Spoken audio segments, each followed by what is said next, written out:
Hello, Harmon. You found the place okay? Yeah, no trouble at all.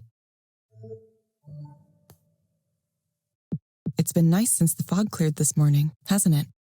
Sure. We can dispense with the chit-chat. I'm ready to begin. Okay. What brings you here today? First, let me note that I'm a graduate student at the University of Washington. I'm a PhD candidate in English literature.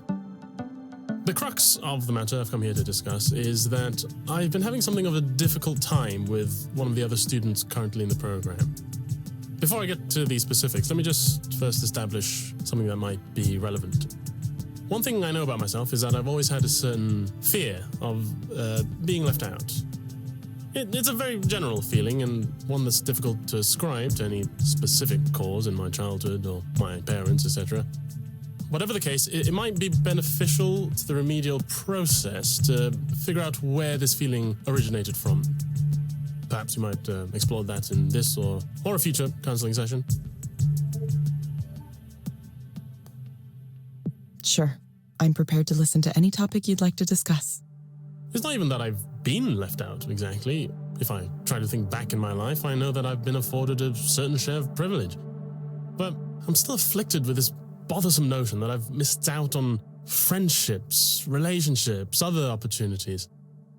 This is all just a bit of a background to help you understand my current situation with regard to another student in my program. I hope you're following all this. I realize now I have no idea how much intelligence you actually possess as a computerized system. I'm following you. Please continue. Perfect. So, her name is Sylvia, and her writing is incredible. Everything she writes, it's brilliant. She's perceptive, insightful, mordantly funny. Just some of the best writing I've read from anyone at all. And she's a grad student, like me, in the same program.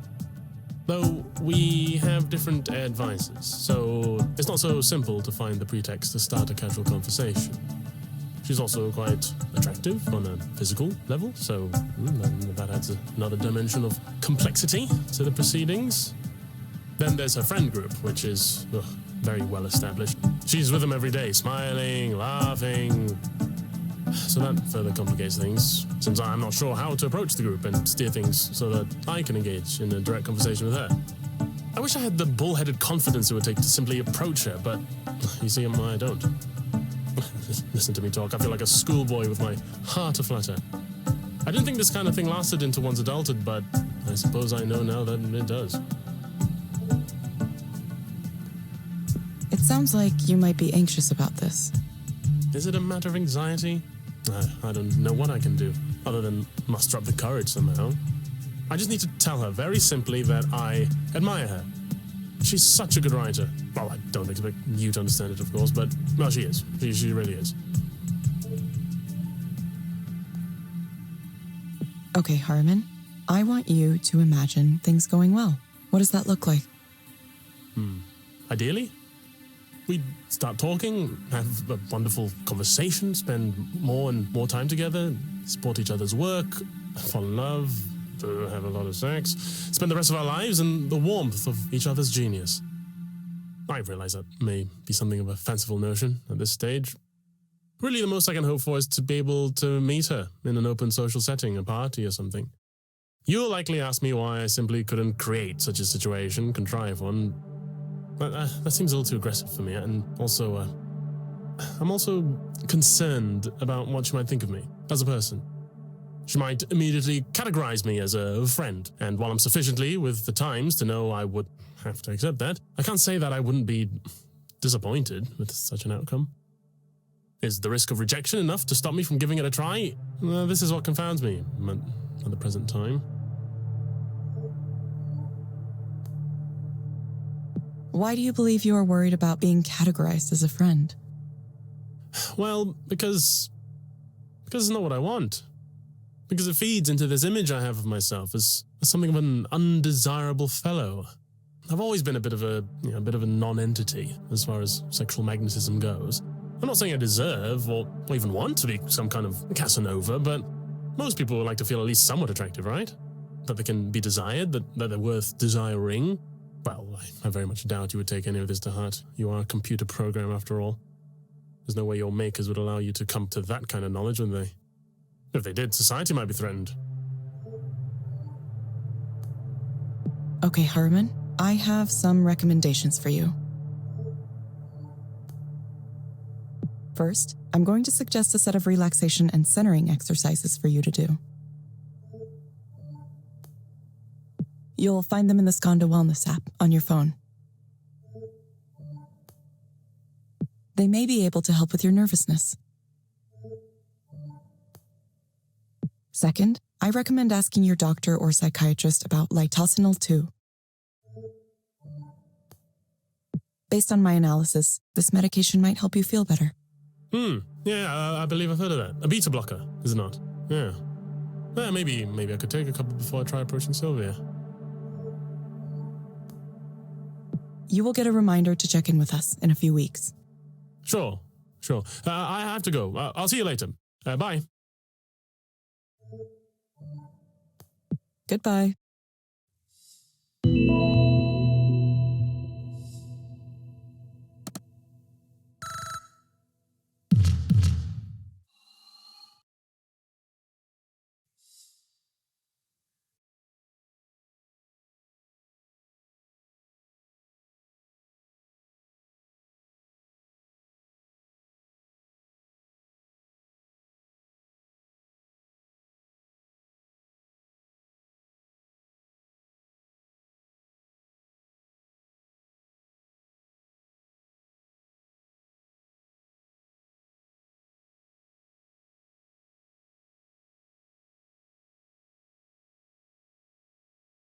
No, I don't have them. Yes, I'm sure. No, when you moved out, you took all those with you. I haven't seen them here. No, I'm not going to look right now. I have a guest.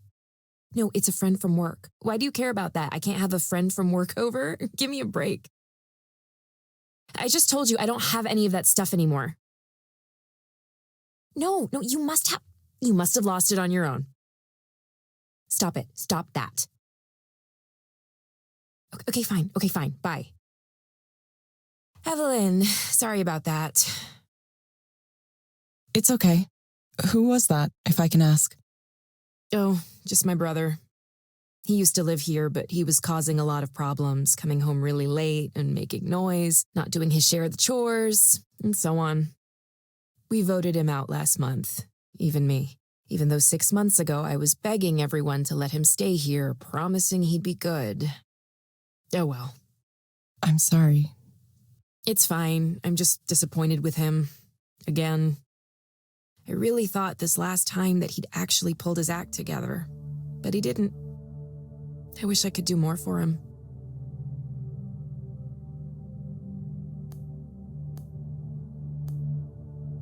What more can you do?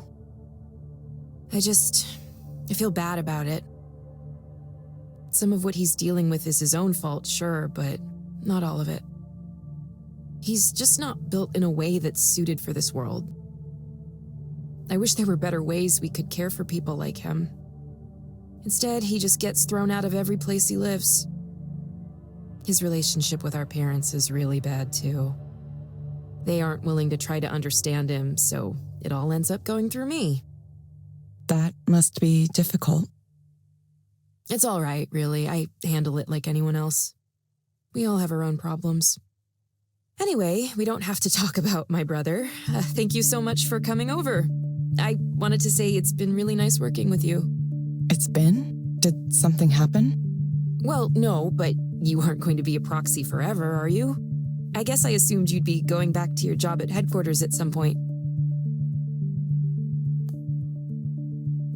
I doubt I will, actually. Oh? So you're going to stay a proxy? For the time being, at least. That's cool, but why? I'm curious. I mean, if a high-level job at headquarters was a possibility for me, I'd do whatever it took to get it. No matter what that job was, it couldn't be more stressful than running 3 counseling centers at the same time. I'm not sure. I think something about it is good for me right now. As a proxy, I just sit and listen to someone and I don't have to say anything back. I just witness someone's sadness or fear or anger or anything.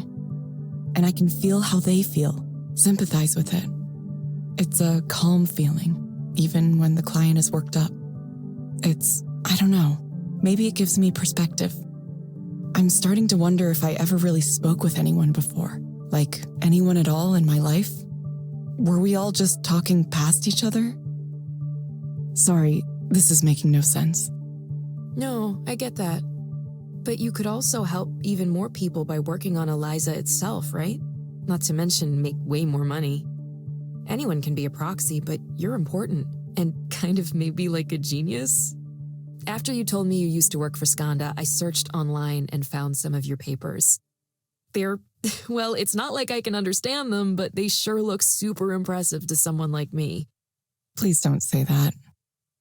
Oh, come on. Stop self-deprecating all the time.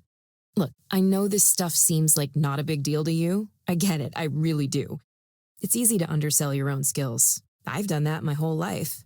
So take it from me, you don't have to downplay yourself. Take some credit for the amazing work you did, seriously.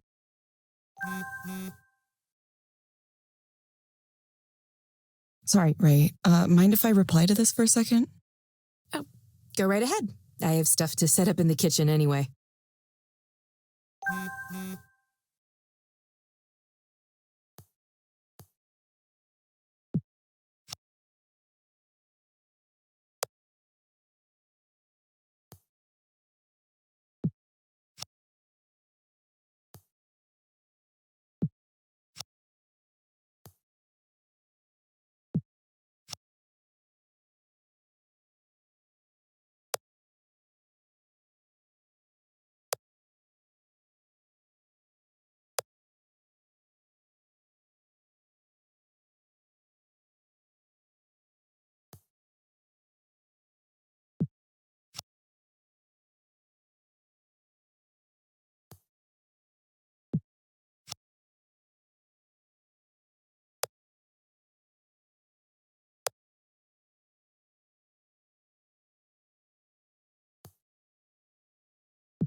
Sorry for abandoning our conversation like that. I just got something I really thought I should answer. It was kind of about what we were discussing earlier. There's someone at Skanda who really wants me to come back to my old job. Who? It wasn't Raynor, was it? Well, no big deal. Just the CEO of Skanda texting you on your personal phone. Evelyn, you try to tell me you're not a big deal, and then Raynor Sai texts you personally at like 9 p.m. only because he wants something from me. Still though, that's amazing. What did he say? I mean, you don't have to tell me if you can't. I know how Skanda is about secrets, so I would understand. He was saying, among other things, he said you could use general artificial intelligence to write poetry. Is that the kind of stuff he likes to talk about? I don't know. I haven't had many extended conversations with him. Seemed kind of ridiculous to me. I don't know if it's totally ridiculous. Poetry, well, most poetry that isn't free verse has certain patterns, right? It has form and meter and other elements depending on the type. A lot of people think poetry can be whatever, but it doesn't quite work that way. So it's not really that far-fetched to think you could use some kind of software to approach it, or understand it, or maybe even create it. It doesn't strike me as antithetical to the spirit of poetry. I didn't know you had such developed thoughts about this. Did you study poetry? Not specifically. I used to dabble in a few different kinds of arts and ended up learning a few things here and there. I've always had a wide range of interests. Of course, that meant I never concentrated on one specific area in school, which didn't do a lot of good for my career prospects, obviously. If I were smarter, I probably would have studied something more technical.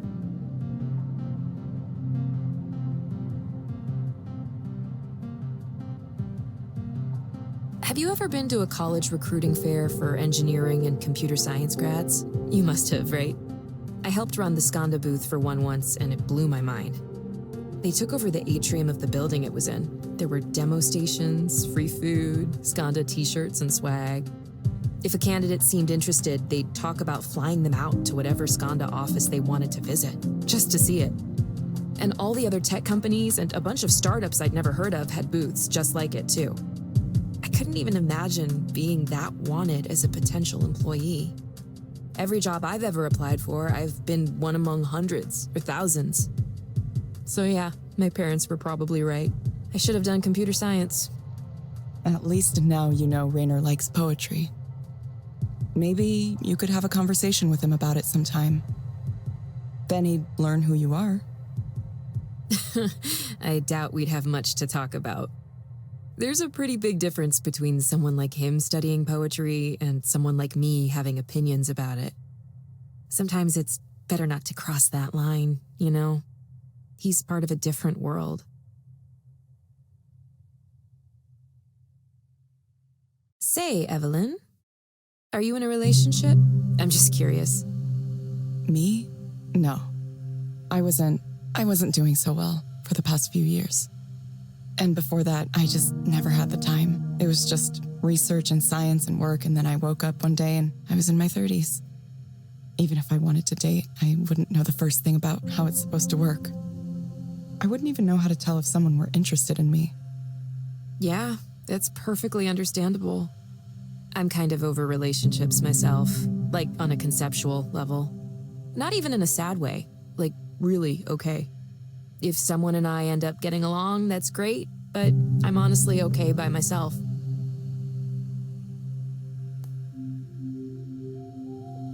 Really? Are you sure?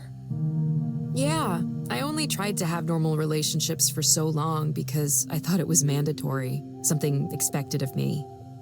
But now I see where people my age end up, how they live, and I feel lucky. I feel like I escaped. I mean, I think it's fine for others if they want that, don't get me wrong. It's just not for me. I could maybe share my life with someone, but it would have to be platonic.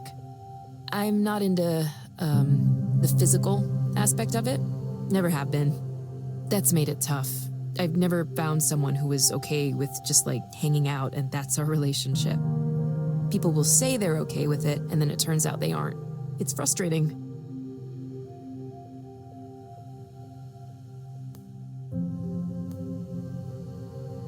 Whatever relationship works for you. I was brought up with some really strong ideas about, finding a man and starting a family. So it took me a while to understand I could be different. Sometimes it's hard to escape feeling like it's wrong somehow. I hope we can add features like that to Eliza at some point. Some knowledge and understanding around sexuality and identity and relationships. So people who are different in some way have someone to talk to, someone to help them work through how they feel and maybe point them to some resources.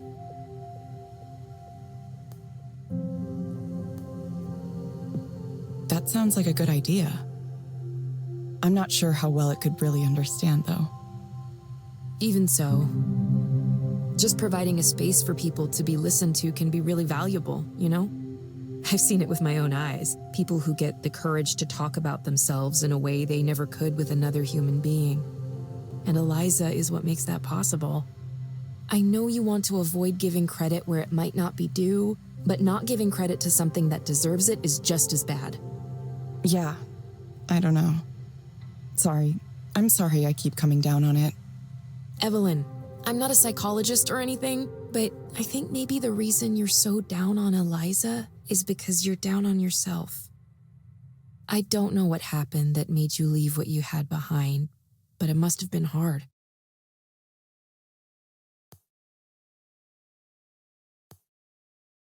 Yeah, it was hard.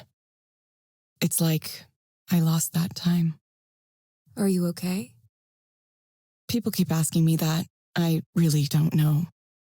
I'm sorry, No, don't apologize. Actually, can I suggest something? What's that? Have you ever gotten counseling yourself? What, with Eliza? You think I should? Yeah, I do. You've been the proxy, but maybe you could try being the client sometime. It would be educational, at least. Isn't that what you were doing? Testing your product in the real world? Maybe. Just something to consider. Speaking of therapeutic activities, it's time to do some baking. I've got the dough all set out downstairs. We're going to do 3 batches tonight, 3 different kinds. 3 kinds? You're really outdoing yourself, Ray. No, this is nothing. Oh, I have a favor to ask, by the way. Next time you talk to Rainer, ask him what his favorite type of cookie is.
Well, what do you think?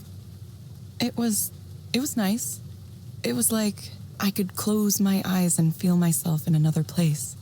But I didn't completely lose awareness of the real world. It was more like a mental state that I was experiencing.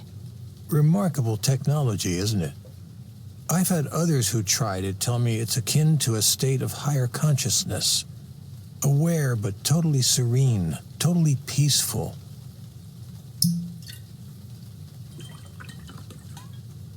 Here's a thought experiment for you. Say there was a certain medical procedure that could remove your suffering. No side effects, no cost, just an operation that would make you permanently happy. Would you get it? You have these philosopher types arguing you shouldn't do that because sadness and suffering are part of what it means to be human, or that the happiness you'd experience isn't real, so it doesn't count somehow. What a load of bullshit. If there was something effective at taking my pain away and otherwise harmless, I would take it immediately. I refuse to believe that being alive means having to suffer.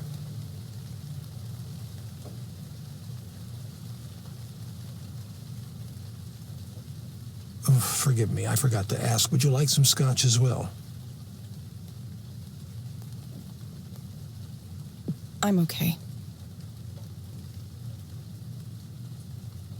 The Glencadam. Beautiful, light, luminous taste. Not peaty at all. Lovely stuff. Ah, if only psychotherapy worked as well as a single glass of well-made whiskey, huh? If alcohol wasn't poison, I wouldn't have to invent anything now, would I? I do think we did some good work at Skanda, but I always knew there were going to be limits to the Eliza approach. I was a counseling psychologist for a long time, you know. I understand the shortcomings better than anyone.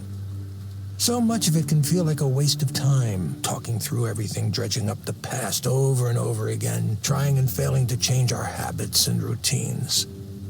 It's all going to look completely ineffectual compared to what comes next.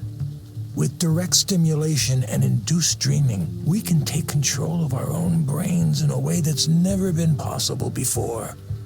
There's no reason we couldn't just eliminate this epidemic of despair for everyone in the world. Imagine it. Anger, depression, emptiness, anxiety, jealousy, every kind of unhappiness you can think of, obsolete. And to think Raynor wanted nothing to do with this.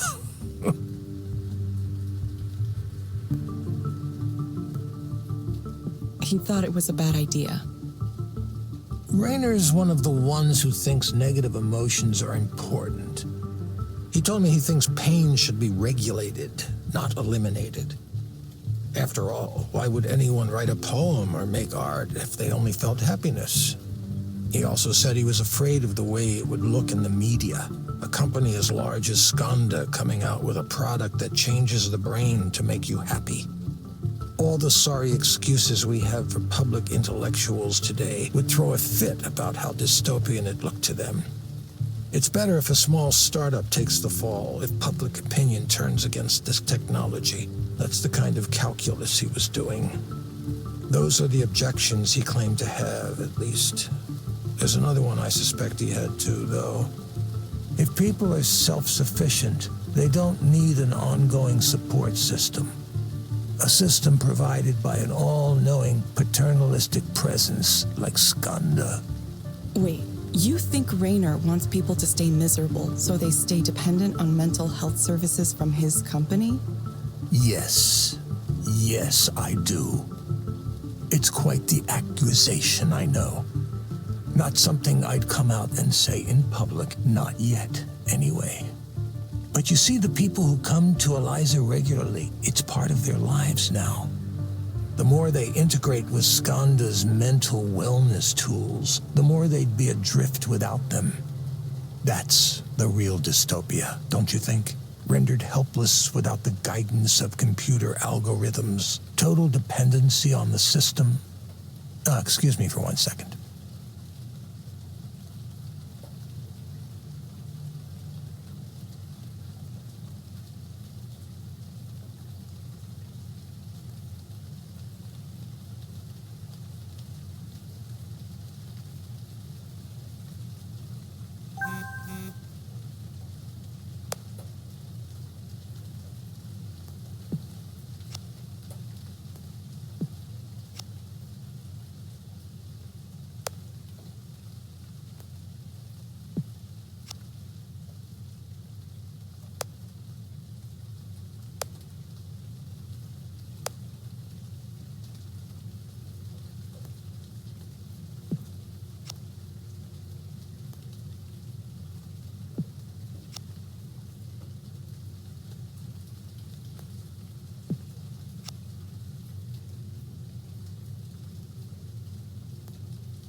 Evelyn, I really think you, of all people, might understand what I'm trying to do here.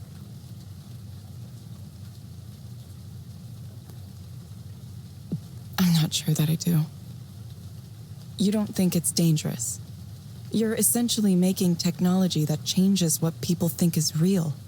Evelyn, you're much more concerned than you used to be about this kind of thing. I remember when you would dive headfirst into anything that held a promise, even a fleeting one, to help humanity.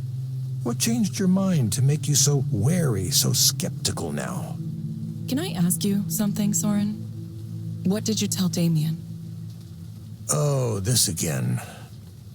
Don't tell me we had all of this wonderful conversation tonight and now you're trying to blame me for Damien. Who put you up to this? Was it Nora? Raynor? I just want to know the truth, Soren. Nobody thought we could do it. You remember that. There was skepticism from day one. I had to defend us constantly from other project managers who didn't like that we existed, who wanted our budget and resources for themselves. Some of those were vicious, vicious fights. Amid all that, I had to be a leader, too. Part of that meant giving everyone on the team accurate information. So I was honest in saying there were forces that sought to kill our project. And I was honest when I said we'd never survive if we didn't have something to show for our work. That was the reality. Without a product, we would be nothing.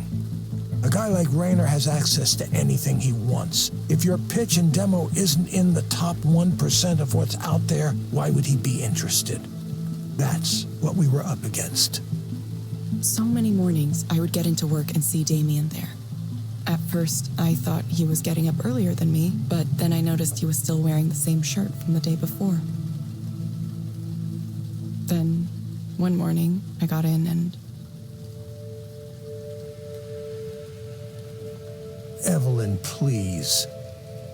I wanted everyone on the team to be healthy. I think that's so obvious it doesn't need to be said, but I'll say it now if you think I was deliberately trying to harm him. Did I instruct you to work until you injured yourselves? No, absolutely not. It was a tragedy, and I'm very sorry that it happened. I wish it hadn't.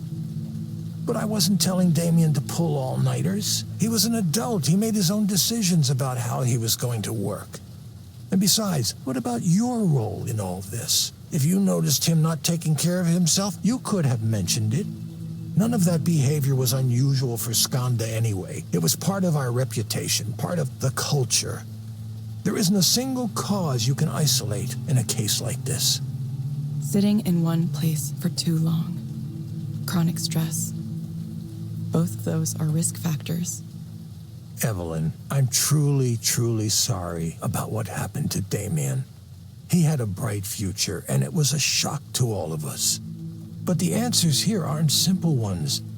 Dwelling on it isn't going to bring him back, nor is discussing the huge number of potential causes of pulmonary embolism. It happened, and now we have to move on. It felt like everything stopped. All of the work we were doing might as well have crumbled into dust. We were trying to build something to help the world, and we got lost along the way. What was the point? There didn't seem to be a point any longer. I know that you cared about him. The process of grief can go on for some time, but you're taking the right steps. You're regaining your sense of purpose, aren't you? The experience of suffering is what makes us want to end suffering. It's late and I've had quite a bit to drink, so I'll tell you a secret, Evelyn. I said I want to end human suffering, which makes me sound very altruistic. But I'm not doing it for humankind. I'm doing it for myself. I have nothing.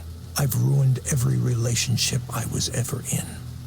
I hardly ever see my kids, and, well, they hate me anyway. I want to end my own suffering, but I can't bring myself to do it the traditional way. That's why I pursued this technology. That's why I wanted to exist. The idea that everyone else could use it too, it's just a bonus.